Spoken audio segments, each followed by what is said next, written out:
First of all, I want to thank you for your time. My name is Robert Ariaka. Tell us who you are and give us a little biography. Somebody out there wants to know who you are.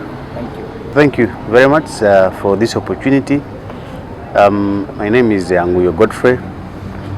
I've come from a very humble background, deep in Arua, in Nyaisel, in Robu Ward. That's the former Arua sub-county.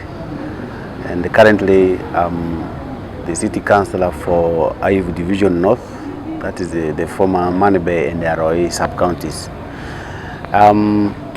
In summary, I'm a teacher by profession. I'm also an accountant by profession. So I taught like 9 years being after qualification as a primary teacher. Later on went to A-level, then joined Makere University Business School, and that's how I did BB accounting and how I became an accountant. And of course later on I also worked with the Infectious Disease Institute as the regional finance and administration officer for West Nile region. And of course the issue of politics has been in my blood right from the school time. Was in the college, the students elected me as the guild president of Arua PTC 2008-9. Later on, they also elected me as the guild prime minister of Makere University Business School. That is 2014-2015. And of course, I've also been serving in civil society. As I talk now, I'm the national delegate for Product Health Uganda and the chair national committee of audit and risk. And I'm a member of the National Executive Committee. And all these have been exposing me into leadership. They have helped me to understand the dynamics into different spheres of life. And yes, the fact is, as I talk now, I'm already doing consultation. Maybe before you go to issue of consultation, tell us about your political career. You've been serving the council for how long? When did you start? Yeah, my political career, I've told you, started from school, and then to university, and then finally it came to local government. I was elected as a city councilor in 2021. So basically I've served for 3 years, and my term of office is going to end in 2026. Yes. Why then quickly move to an upper position, member of parliament seat? You contested for that position, yet somebody would want to see you have more experience in the local government. What has motivated you or provoked you? I don't understand the quickness in the politics that you are trying to refer to. And if you look at me, my political journey has been a process. It has been every step at a time. And many of political leaders, they jump. Someone has not even served as a class monitor, but someone jumps from nowhere without understanding the nitty-gritties and jumps to contest as a member of parliament. So if there's any person in Arua city who has come of age, slowly but surely, to contest as a member of parliament in 2026, it's going to be Anguyo Godfrey, because I've taken time to move, and I'll be the only person who has moved all the steps among all the political leaders who are going to contest in 2026. So for me, it is overdue. First of all, I have what it takes to contest as a member of parliament. Then too, I have served as a local government leader at the city council level. And let me tell you, what is done in the parliament is basically representation. And when you are representing the people in parliament, you are representing your local governments and the people. So for you to have effective representation, that person must have first understood. When you are going to represent someone, you must listen and understand what the person wants from you to represent him on. So the 5 years I'm going to stay in the local government, actually the 3 years, has made me to understand the challenges, the needs of local governments, the needs of the people, because in the last 3 years I've been directly working with people implementing government programs. So they have made me to understand the government programs. There are challenges that comes in the different implementation strategies of the government programs. And I think 2026, when I get to Parliament, I think it's just going to be a walkover, because I've already understood the business of the council, and later on going to parliamentary business, it won't be a challenge. In my own view, I'm too ripe to become a member of Parliament. What is the gap that makes you move to that level to contest for member of Parliament? Because we have serving leaders. Is it because they are not doing enough, or you have seen a huge gap that you think you can fix yourself? First of all, leadership is for people. By the time you are going to represent people, the issues that you are going to represent must be people-based, people-centered. We need people-centered leadership, where a leader must come and listen to people on their issues, and then you go and represent them. So we have a very big gap between elected leaders in the position of member of Parliament and the people who have elected them. So the real issues that people have presented have not been addressed. So I feel we need a better representation, so that the issues, people must be involved in decision making. So we have a very big gap as far as representing the real issues that people need is concerned. Then too, people have not got what they have, what they are supposed to get from government. Generally speaking, when you look at the West Nile region, we are one of the most underserved region in this country. Why? First of all, we have a lot of disunity among ourselves.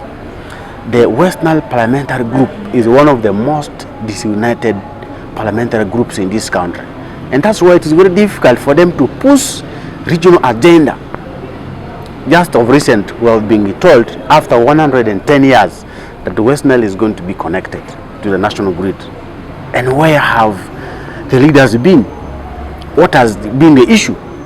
Every time people want to have a caucus to discuss regional issues, this ideology of everyone wants their name to be praised is what has been killing us. Our road infrastructure is wanting.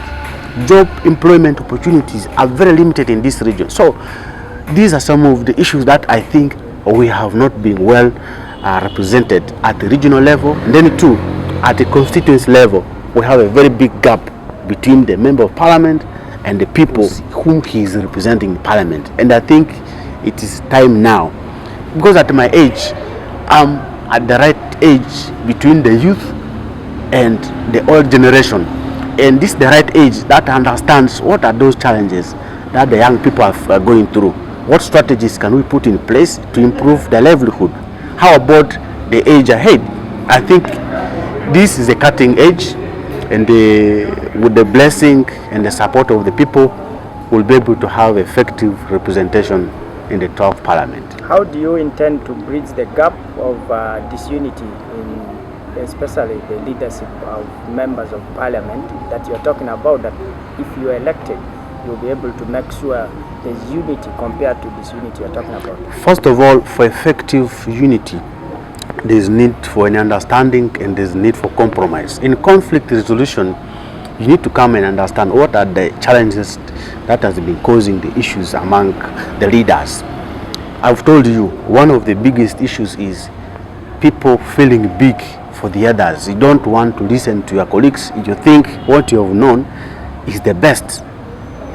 You want to undermine the views of the others, and that's what has been causing disunity among themselves. So first of all, we are going to have an engagement on table to sit down and say, you know what, this is the issue at hand, this is where we are, and this is where the other region is. So can we have a chat? So having a real debate on the issues affecting West Nile, and also to having an understanding and appreciation of the efforts of all the other leaders is going to be a very good negotiating ground where we'll be able to come together and agree to work. The issue of political party differences is one of the issues that people have not been understanding.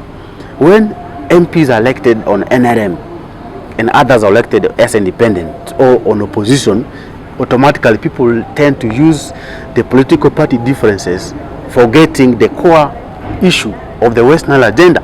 So we are going to inculcate the sense of direction that, you know what our people need is representation, not only party business. And that's one of the biggest challenges that I've been noting, which has been causing a lot of disunity. And we have learned a lesson from the Acholi parliamentary group. They even tell you, you know what, when we reach Karuma, our differences of political party differences, they end across Karuma. When we reach Acholi land, when you go to Lango land, you have one Acholi, you have one Lango, despite of the different political parties. And that's how they have been able to push their regional agenda. And if you go to infrastructure development in Acholi, you go to Lango, the answer is clear. They have been lobbying government from all angles because they understand the dynamics of living together despite of the different political ideologies. If you look at the comparison of Acholi, Lango and West Nile, West Nile itself has different tribes. The Alur community, the Lugbara, the Kakwa, the Madi, the Reli, the Gimara, the Lendu, the Okebo, and all these have been existing in West Nile. How then would you be able to make the uniqueness of these different tribes agree at once, like the Acholi and Lango that have, just one tribe? For me, the issue of tribe is not a big concern. And if there's anything that has made us to feel together, it's our geographical location. First of all, the River Nile has cut us from Pakwat. The River Nile has cut us from Zombo, from Nebi, from Pakwat. You come to Media-Robsyiti, Arua, and then you go to Koboko, Teregu. We are here since 1914 when British government took over from the Belgian government. We have been here together, and then too, we have been suffering in the hands of different governments. That's the reason enough for us to leave out the issues of the tribal differences. You see, problem can bring people together. These challenges that we have been facing is a reason enough for us to cooperate, for us to unite and fight for a common goal. So in my own view, it's just a matter of having, for example, if you want to have a united West Nile parliamentary group, you must have the representations from the different tribal ethnicities. It means from that group you must have people, someone who is representing the views of the Aluru community, of the Logbar community, of the Madi community, so that at the end of the day, all the tribes will know, you know what, our tribe is represented in the parliamentary group. But by the time you want to concentrate the leadership on one angle, that's where those cracks are bound to come. But in my own view, we have a reason enough to bring the West Nile region as a single block that will be able to advocate for regional issues. What would you say you have done unique in the 3 years of being in council that you can do in parliament? Very good. As a councillor, we have basically 3 core roles of representation. And my record is straight. I have effectively represented the views and the needs of the people of Manibe and Arua in the last 3 years. 2, we have budget appropriation and approval. I've actively participated in the processes from the committees, from the full council, as far as that is concerned. Then 3, oversight. I've done an oversight in monitoring all the government programs, monitoring all the government institutions in my electoral area. Then 3, I've also personally lobbied from the various committees the infrastructural development in my electoral area. 2021, when we came, I have a primary school called Dufekop, which only had 3 classrooms, and this is a school which is up to P7. And one of the core mandate I said is I must lobby the resources from the government structures so that they should be able to construct classroom blocks. As I talk now, 2023-2024 financial year, 2 classroom blocks at 1 office is being completed. This financial year, 2024-2025, We have also put in another 2 classroom blocks. So by the time I'm going to finish this term, actually by next year, 2025, I will have directly contributed in lobbying for 4 classroom blocks in Lufekop, and then also office block. You go to Ayivu, it has been a community school, and no one bothered to have it proposal brought to the city council so that the government can be able to cut it. As I talk now, we work with the community leaders of that school, and we have already moved a motion. Arua City Council has already passed a resolution for Ayivu to be coded. So our only challenge is our effort has not been pushed in the floor of parliament. We expected the MP to have pushed the issue of Ayivu, so that as per now, many schools have been coded this financial year, last financial year, but Ayivu was left out. You go to Arua, people have been stealing drugs, thieves have been stealing drugs, people have been riding motorcycles recklessly within the maternity ward of Arua Health Center 3. As I talk now, we lobbied over 85 million shillings. Arua Health Center has already been fenced. You go to Oreku Primary School, we had a block whose roof was blown over 15 years ago. We lobbied through NSSF. Tomorrow, after this show, you go to Oreku Primary School, you already have a fully renovated 5 classroom and an office in Oreku Primary School. And then we are able to monitor implementation of all government programs. PDM, no single ward in Arua has missed the PDM money. You come to Manebe, they have all got. In fact, Arua is one of those, in Manebe, they're only one of those wards that were able to receive the 17 million, which was the first disbursement of PDM. There are other wards in Arua City here which did not receive the 17 million. Why? Because when the program came, we were able to immediately go on ground to sensitize people, to form groups. That's how they were able to benefit from that. So these and others are some of the few achievements that I can be able to enumerate for you here. What challenges lie ahead of you as you move for this position? For me, when I've been doing consultation, I don't see a bigger challenge. But the challenge people have been mentioning to me is the issue of commercialization of politics. This thing of some politicians coming, bring chunks of money to confuse the minds of the people. And I've been telling people, for me, that is not a challenge. When you're electing people, you're electing someone, don't look at the money the person is giving you now. There's a Chinese proverb which says, someone who gives for you knowledge is better than someone who gives for you the hook to fish is better than the one who gives for you the fish itself. And for me, my strategy has been community empowerment. So I don't have the physical cash, but I have a lot of cash in my head. The knowledge I'm going to transmit will change the livelihood of the people. So commercialization of politics is one of the challenges people have been mentioning, but I've been telling them, you know what, you are the people who are going to be bribed. But if you refuse the money and you say you want to elect issue-based leaders like Anguyo, you are going to reap big. You're going to have a lot of investment opportunities which are going to come here, and that's where you're going to benefit. Two, you see, this issue of there are people who want to take politics as do or die. You already see the political landscape. People are fighting, people are wanting to kill each other, chaos and what have you. These are some of the challenges that I see. But at the end of the day, in my own view, from the current representation of Ayivu East really needs a vibrant leader who can be able to bring the people on board and work together with them. And I think once people give that mandate, as I've seen from the few consultations I've done on ground, I think there's light at the end of the tunnel.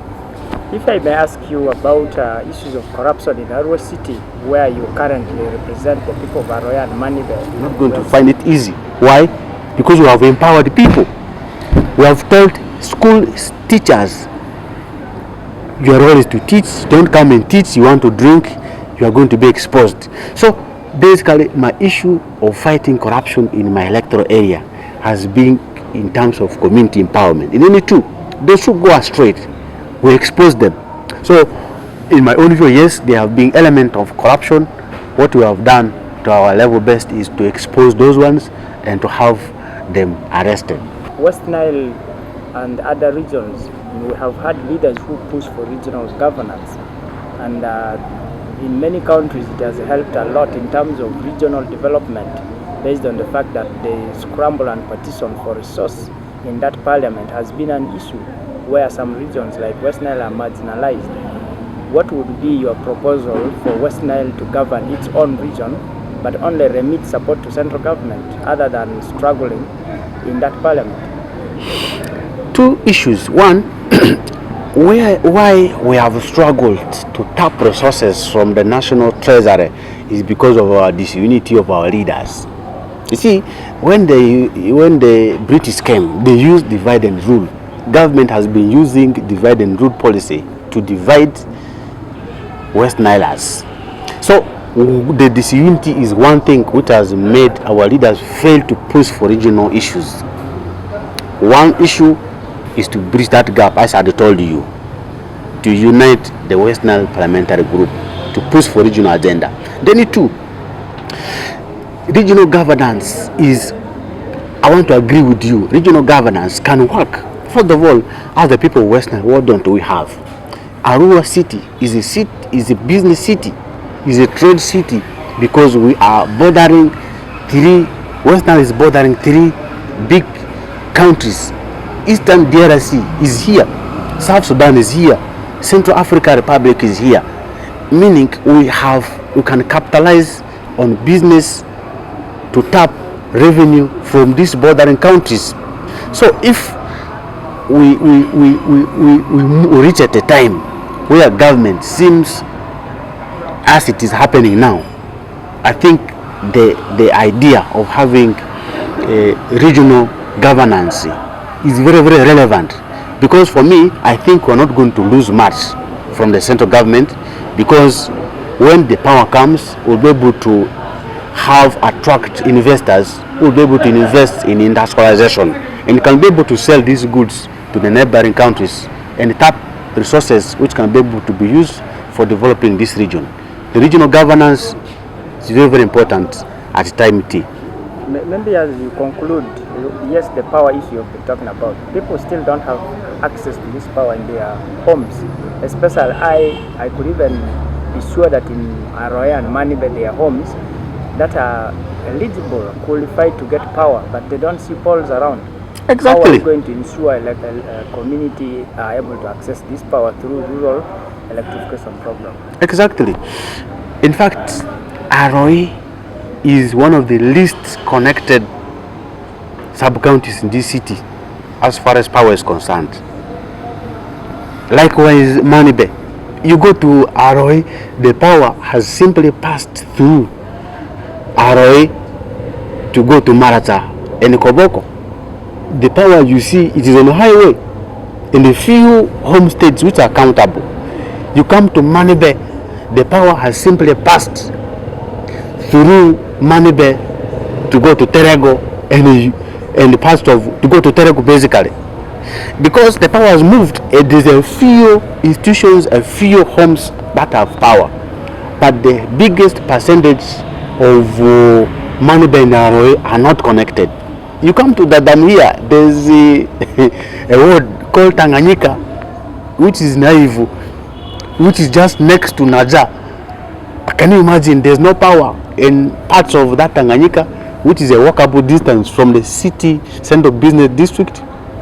You go to Oruko. Sometimes people even ask, are we really in the city? Now, yes, the power, they have said it has come. Matters were not sure that it has been finally tapped.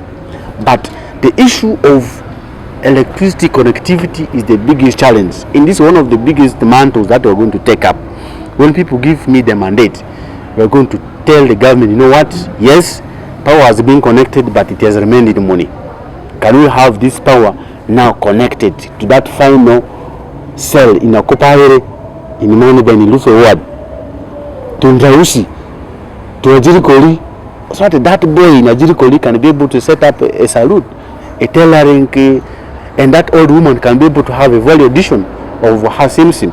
So that is a big issue, the fight that you should not be able to pick from here, so that people should be able to realize the meaningful impact of the national grid. Your last words of mobilization to the people. First of all, where are you standing, and what is your political stand? That is the color we want to know. Effective representation does not know color, does not know a political party, and many people have been using political parties simply to get the support. At the end of the day, they don't fulfill their mandate. Unfortunately, I'm one of those people who does not believe in political parties, because there's a saying in Arua there that if you paint a monkey with a different color, its behavior of jumping on the trees will not change. People only come to camouflage. But for me, the biggest issue is when people are going to elect me. I've told people in 2021 when I contested as an independent candidate. I contested with a very powerful NRM cadre who has served for over 20 years in the council. But the strategy is simple. Issue that affecting the livelihood of the people is what I explained to them. And for me, there's a high chance, 90% chance, that we are going to do more of the same. Because for me, the issue is people must look at who is Anguyo, what has Anguyo done, and what is he planning to do for us, not necessarily the political party that Anguyo wants to contest on. So in precise, are you standing as an independent candidate? Let's be specific and sure so that people affiliate to where you're standing. And I've already told you, people must listen, people must research about Anguyo and judge me from there. People must not wait to see the color Anguyo is putting on. It's not a big issue. So as per now, my team of researchers are finalizing that on that specific issue, and by and large 2026 we are going to be on a ballot paper, regardless of the issue of the political party, because 2005 multi-party dispensation is clear. You have the mandate and the liberty to contest. So whether independent, which is 90% sure that may likely contest as independent, and that independent also means that our mind will not be inclined to one thing. And that's what has been killing people. People go, when you're in NRM, you go for parliament NRM caucus. Whether a policy is going to bring a disservice to your electorate, since you're a member of that party, you tend to second the idea, and yet you know what is being planned is not something good. So being an independent person, it means what is good, what the government is doing, that is good, you appreciate, you work with the government. When government policy is bad, you oppose what is trying to be brought on board. And that's exactly what I'm going to stand on. So please don't get worried, but be worried of my background. Once you get my background and my ideology, the rest will be history. About the constituency, because the Arua city has 3 constituencies, Ayivu, East, West and Central, and people shift positions anytime. Where are you contesting? First of all, I'm not going to contest. I am a pure member of Ayivu East. I'm born in Arua, in Robo Ward in Arua. My uncles, my mother comes from Oreko in Imanibe. My grandmother comes from Ayivu in Dadam. And that tells you that I'm 100% someone who is fit to represent his people of Ayivu East. So in summary, I am going to contest as a member of parliament for Ayivu East constituency 2026-2021, and of which I am already representing 2 of them. I'm already representing Manibe and Arua to the city council, meaning I'm only adding 2. In fact, I'm going to contest in 2 sub-counties because I'm already in the 2 of them, so I'm only going to contest in 2 sub-counties to make it 4, to to go to parliament. Okay, thank you so much for your time. We appreciate and wait for the electoral process to finally kick off when the bell is rung, and we'll be able to see you in the field. Thank you. I wish you the best. Thank you very much.